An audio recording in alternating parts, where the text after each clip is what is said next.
ನಿಮ್ಗೇನಾದ್ರೂ muscle cramp ಇತ್ತು ಅಂದ್ರೆ, tiredness feel ಆಗ್ತಾ ಇದೆ, ಮಸಲ್ ಪೇನ್ ಇತ್ತು ಅಂತ ಅಂದ್ರೆ, ಅಥವಾ ಬ್ರೈನ್ ಫಾಗ್ ಆಗುವಂಥದ್ದು, ಕನ್ಫ್ಯೂಷನ್ ಆಗುವಂಥದ್ದು, ಇತ್ತೀಚೆಗೆ ಜಾಸ್ತಿ ಮರಿತಾ ಇರುವಂಥದ್ದು, ಇವೆಲ್ಲ ಏನಾದ್ರು ಜಾಸ್ತಿ ಆಗ್ತಾ ಇತ್ತು ಅಂತಂದ್ರೆ ಈ ವಿಡಿಯೋ ನಿಮ್ಗೋಸ್ಕರ. ದಯವಿಟ್ಟು ಈ ವಿಡಿಯೋನ ಕೊನೆವರೆಗೂ ನೋಡಿ.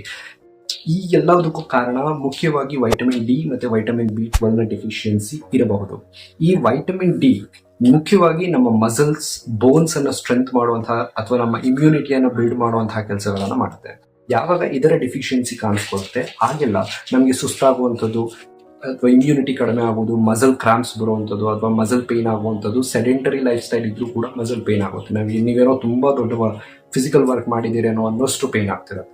ಸೊ ಎಲ್ಲದಕ್ಕೂ ಕಾರಣ vitamin D deficiency. Muscle cramp ಏನಾದ್ರು ಜಾಸ್ತಿ ಆಗ್ತಿತ್ತು ಅಂದ್ರೆ, ಬ್ರೈನ್ ಫಾಗ್ ಜಾಸ್ತಿ ಆಗುವಂಥದ್ದು ಅಂದ್ರೆ ಕನ್ಫ್ಯೂಷನ್ ಅಲ್ಲಿ ಇರುವಂಥದ್ದು, ಇತ್ತೀಚೆಗೆ ಮರವಿಂದು ಕಾಯಿಲೆ ಜಾಸ್ತಿ ಆಗುವಂಥದ್ದು, ಏನಾದರೂ ಸಮಸ್ಯೆಗಳು ಕಾಣಿಸ್ಕೊಳ್ತಿತ್ತು ಅಂದ್ರೆ ವೈಟಮಿನ್ ಬಿ12 ನ ರೋಲ್ ಅದರಲ್ಲಿ ತುಂಬಾನೇ ಜಾಸ್ತಿ ಇರುತ್ತೆ. ಈ ವೈಟಮಿನ್ ಬಿ12 ಅನ್ನ ನಿಮ್ಮ ಬಾಡಿಗೆ ಅಥವಾ ನಿಮ್ಮ ಡಯಟ್ ನಲ್ಲಿ ಸೇರಿಸ್ಕೊಳ್ಳೋದ್ರಿಂದ ಈ ಪ್ರಾಬ್ಲಮ್ಸ್ ಇಂದ ಅವಾಯ್ಡ್ ಆಗ್ಬೋದು. ಒಂದ್ ವೇಳೆ ಈ ಏನಾದ್ರೂ ಡೆಫಿಷಿಯನ್ಸಿಗಳು ತುಂಬಾ ಜಾಸ್ತಿ ಆಯಿತು ಅಂತಂದ್ರೆ ಕ್ರೋನಿಕ್ ಮಸಲ್ ಲಾಸ್ ಆಗುವಂಥದ್ದು ಅಥವಾ ನ್ಯೂರಾಲಜಿಕಲ್ ಡಿಸಾರ್ಡರ್ಸ್ ಬರುವಂತಹ ಸಾಧ್ಯತೆಗಳು ಹೆಚ್ಚಾಗಿರುತ್ತೆ. ಯಾರ್ಯಾರು ಟೈಪ್ 2 ಡಯಾಬಿಟಿಕ್ ಮೆಡಿಕೇಶನ್ ಒಂದು ಹಾಕೊಳ್ತಾ ಇದ್ದೀರಾ ಅಂದ್ರೆ ಮೆಟ್ಫಾರ್ಮಿನ್ ಅನ್ನುವಂತಹ ಮೆಡಿಕೇಶನ್ಸ್ಗಳನ್ನ, ಅವರು ವೈಟಮಿನ್ ಬಿ12 ಅನ್ನ ಖಂಡಿತವಾಗಿ ನಿಮ್ಮ ಡಯಟ್ ನಲ್ಲಿ ಇನ್ಕ್ಲೂಡ್ ಮಾಡ್ಕೊಳ್ಳೋದು ಇಂಪಾರ್ಟೆಂಟ್ ಆಗುತ್ತೆ.